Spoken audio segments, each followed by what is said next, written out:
मान्य जुल्का, मैं red dear Canada में रह रही हूँ, 18 साल की हूँ। मेरे जैसे बच्चे अध्यात्म के सफ़र को कैसे शुरू करें, कुछ थोड़ा सा तो गाइड कर दो महाराज। इतना तो कर रही हूँ और कितना कर दूँ? तुम्हारी मोबाइल फोन की स्क्रीन से बाहर टपकाऊं? है कि जब तुम कोई गड़बड़ करो तो फोन में से ही झापड़ आता हो तुम्हें के मान्य गलत कर रहे, नहीं करो ऐसे। It's very interesting. See, I was one of the pioneers whose program came on the television, the satellite television. So, sometime in 1998, in the ZTV, my first program came for 1 month. Then, the Sony Entertainment television director approached me in Singapore, Satsang, and they said that we love what you speak, we want you on our show.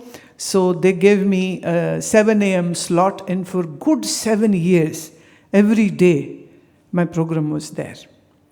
So now it's 2024 running, so just count how many years, right? So I meet so many people who say, we have been listening to you since childhood. Okay. But funny thing was, in the Ayodhya Pran Pratishtha program, I met a sadhu who was at least 70 plus. Long white beard and very old body. And he looked at me and in happiness he said, "Oh, I have been listening to you since my childhood." I said, "Really? Really? If you have been listening to me since childhood, then what should be age of this body then?"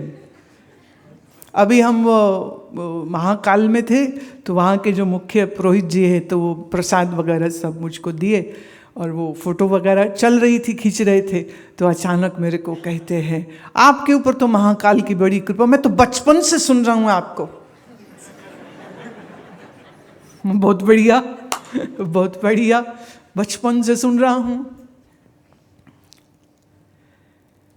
पर सवाल यह है कि सुनना काफी है कि साथ में धर्म का पालन होना भी जरूरी है। अब कभी कभी जो थोड़ा प्यार करते हैं और हम भी उनसे खुल के बात कर सकते हैं, क्योंकि अक्सर तो नहीं कर सकते हैं, लोगों के प्यार के दावे झूठे होते हैं। पर जिसका थोड़ा सा लगता नहीं तो ठीक ही है बंदा, तो मुझे कहता, हम तो आपको 15 साल से सुन रहे हैं। मैं तो भी ये हाल है तुम्हारे, 15 साल सुनने के बाद भी चेहरे पर शांति नहीं, आंखों में प्रेम नहीं, होठों पर मुस्कान नहीं, मन में शांति नहीं, काहे का सत्संग सुना? कैसा सत्संग सुना? हमारे एक कानपुर के शिष्य है,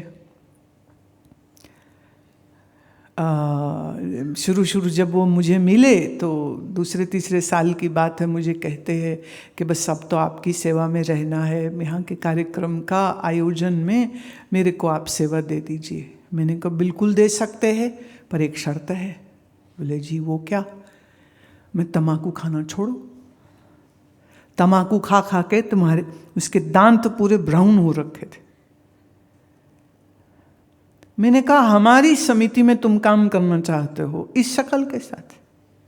तू ऐसे गोरा है, सुंदर है, पर दांत तेरे बताते हैं तू व्यसनी है, तम्बाकू।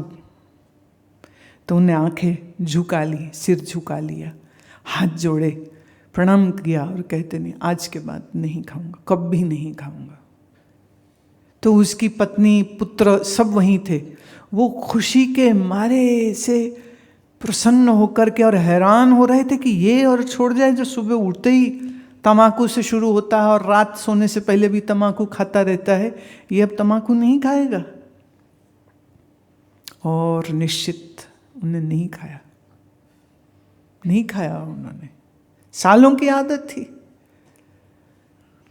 अभी तम्बाकू खाए, बीड़ी पिए, सिगरेट फूके और कहे मैं धार्मिक व्यक्ति हूं। कैसे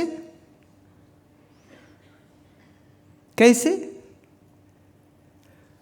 So your behavior, your body language, your speech should match with the knowledge which you have gained in satsang.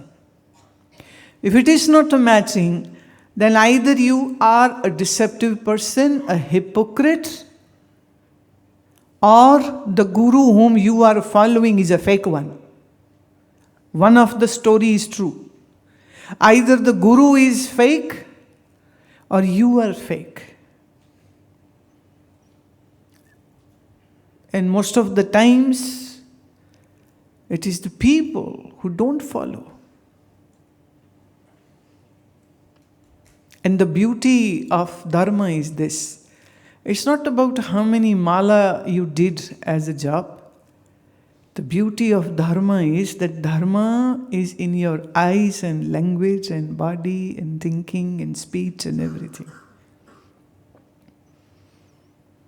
That exhibits whether you are a dharmic person or not. A liar, a deceitful, an angry, a short fuse person cannot say that I am a spiritual person. One should not lie. Never. तो धर्म का पालन आवश्यक है. इसलिए सत्य, अहिंसा, अपैष्णुता, चुगली न करना, चोरी न करना, झूठ न बोलना, नियम से जीवन को जीना आवश्यक है. इसके ऊपर मेहनत करनी चाहिए.